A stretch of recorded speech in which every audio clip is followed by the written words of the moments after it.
et bienvenue dans ce nouveau vlog.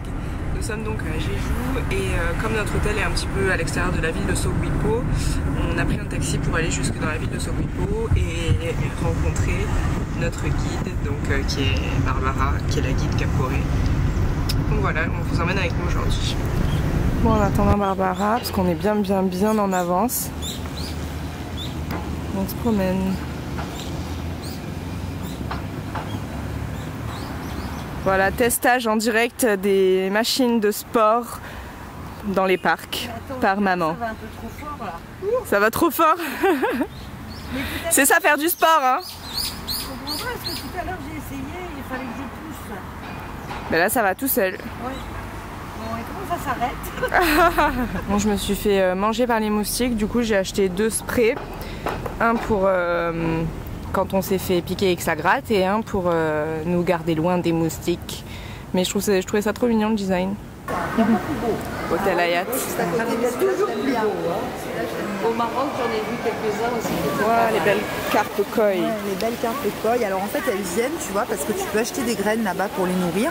Ah, et forcément, les enfants, ils doivent adorer ça. Nourriture égale humain égale manger. Donc, et alors surtout, elles sont attirées par l'ombre. Donc si tu mets ta main comme ça sur l'eau, elles, en général, elles affluent parce que c'est l'ombre qui les attire.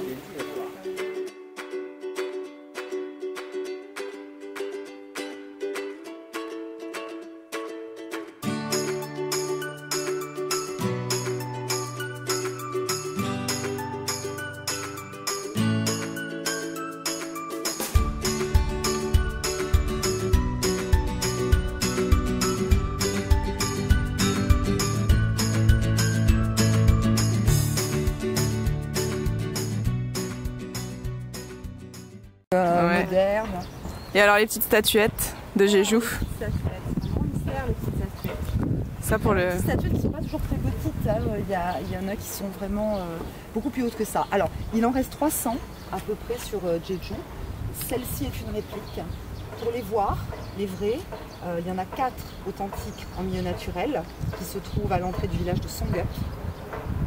Après tout le reste, soit elles sont tenues à l'intérieur dans les musées, soit elles sont tenues aussi par des scientifiques en fait qui les gardent pour les étudier, pour les conserver, etc.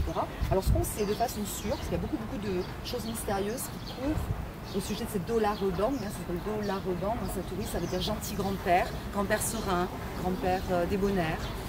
Et donc ce qu'on sait, c'est qu'elles ont toutes été construites aux alentours de 1653, donc vraiment au même moment, et ça c'est très intéressant parce que 1653 c'est l'année où le premier occidental a mis un pied en Corée.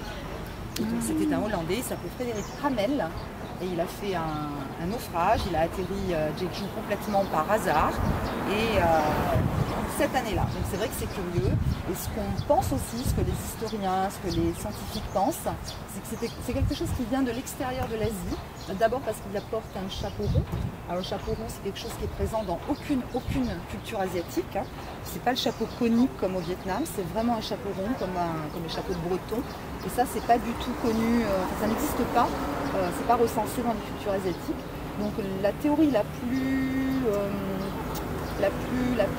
plébiscitée, on va dire, ça serait de dire que ça vient du Pacifique. Il y aurait eu des échanges entre des hommes du Pacifique et Jeju, qui auraient fait du troc, qui seraient venus à Jeju en naviguant sur des radeaux par la navigation aux étoiles, donc la fameuse kavenga, ça s'appelle la kavenga, une technique qui permettait de naviguer en se référant aux étoiles. Ils seraient arrivés à Jeju, ils auraient voulu acheter des choses ou échanger des choses, et ils auraient payé avec ce qu'ils considéraient comme être un totem, quelque chose qui pouvait se prémunir des maladies, des envahisseurs, de toutes les pestes, de tous les problèmes. Voilà. Donc voilà ce qu'on sait. Mais après, ça reste évidemment mystérieux, puisque les gens à l'époque ne savaient pas lire et écrire, hein, quasiment pas, et ceux qui savaient écrire et lire utilisaient le chinois, qui était une langue qui était très difficile à apprendre. Et donc il n'y a pas eu de traces écrites. Hein. La plupart, les gens ici étaient quasiment tous analphabètes. Donc pas de record, pas d'archivage, donc on ne sait rien. Voilà. Et puis après, localement, on dit que mettre ses doigts, comme ça, de la rebande, ça permet aux femmes enceintes, aux femmes qui voudraient être enceintes justement, et qui ne peuvent pas avoir d'enfants, d'avoir des beaux bébés garçons. Voilà. Merci pour la petite explication.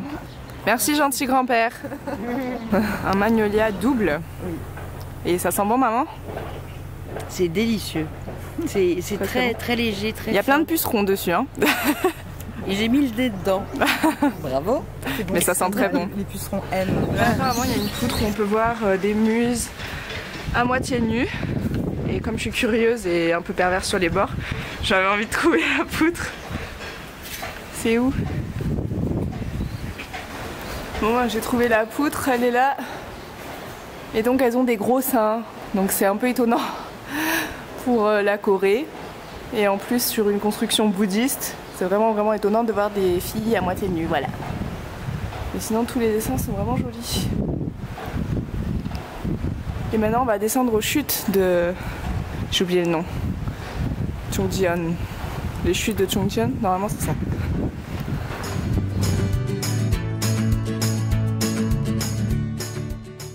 Voilà les chutes qu'on va voir maintenant. Chungcheon.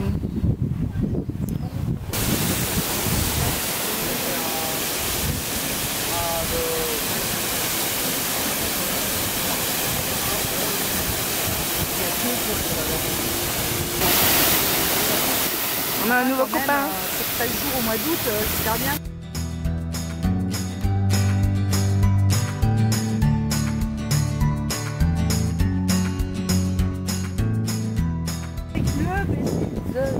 Voilà. The baiser Anecdote.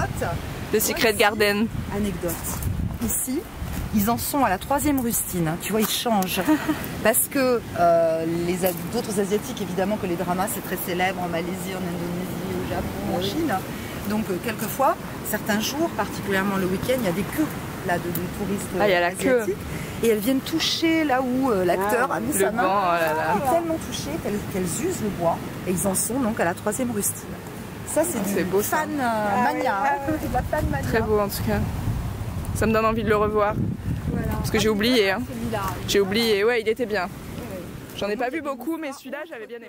Bon, on est dans un restaurant buffet. Alors ça, c'est pas qui rêve. Hein, Tout a l'air bon. Tu vois, les clients, c'est pas bon. Hein. C'est pas C'est bon. pas cuit, ça goûte farine. Ça, c'est jellyfish. Jellyfish, Ouais, jellyfish. Miam. c'est là. Gogi pizza. Miam. On va manger. Il y a des sushis aussi. En semaine, oui. En moyenne. Bon, voilà tout ce que j'ai pris.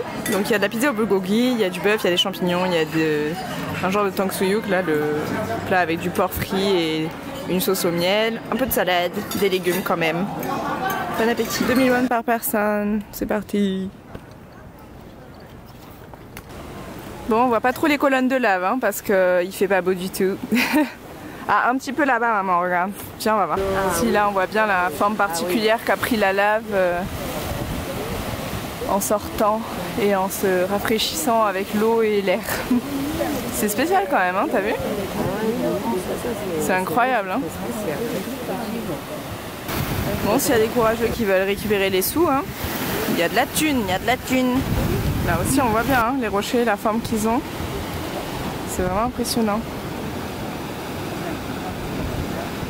Bon, du coup, on est dans la boutique, dans une boutique souvenir. Et vous pouvez acheter des petits chocolats de Jeju comme ça. Ça, c'est à quoi? Au mur? Alors ça, c'est au cactus. Au cactus? Ah, De Jeju. il est trop mignon. Cactus de Jeju. Et là, il y a moins 10%. Et après, même, on peut le manger. Et on peut le manger. Alors, ça a quel goût? C'est bon? Super bon. Et là, il y a plusieurs goûts. Il y a mandarine, kiwi. À la bonne, un type de citrus, de l'île. Il y a des mûres aussi. Super. Voilà. Et là, ça prépare. Ça va devenir mandarine, orange, jaune, orange. À partir du mois de novembre, ça va être bien orange à maturité. Et ça miam. Pousse, ouais. Ça pousse très très vite. Au début, c'est vraiment comme une olive. Hein. C'est la taille d'une olive. Là, elles sont sorties depuis 3 semaines à peu près. Ça pousse très vite. Trop chouette.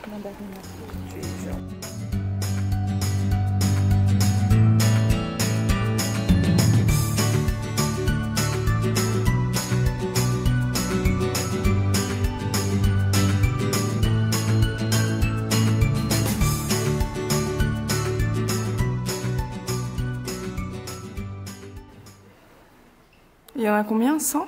503. 503. On est pieds nus.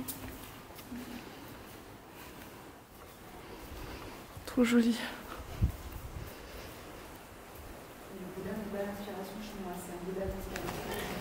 Plein de grands-pères gentils.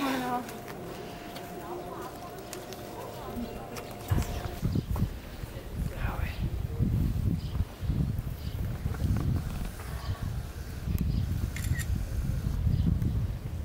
Ah, il est parti. Et là, il y a 3 toits.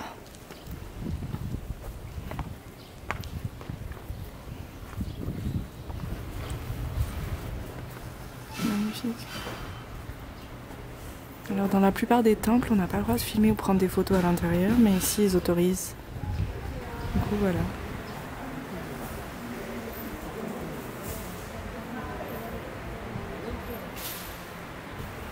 Il y a 2 étages, alors on va monter. C'est marrant, ça ressemble pas du tout à un temple. C'est la première fois que je vois ça avec des étages. Ouais, ouais, magnifique. Avec des peintures marrantes. Il y a un peu de nouvelles, mais très très gentil. Le fameux mandala qui a été réalisé par une délégation de plusieurs moines tibétains. Ils ont mis 3 mois pour faire ça, ils étaient plusieurs.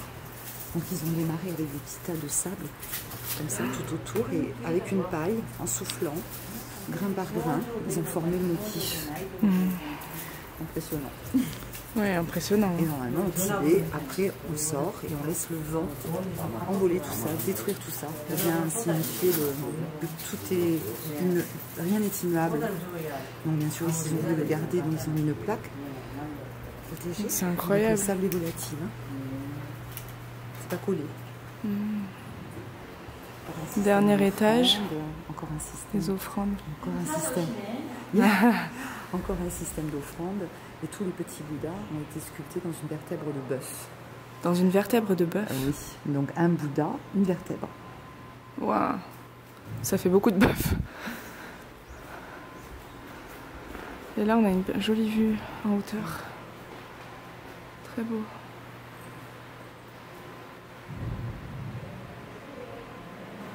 Et alors du coup, ça, c'est les amulettes qui ont été volées ou cassées par des touristes. Comme quoi, il y a vraiment des gens mal intentionnés. Hein.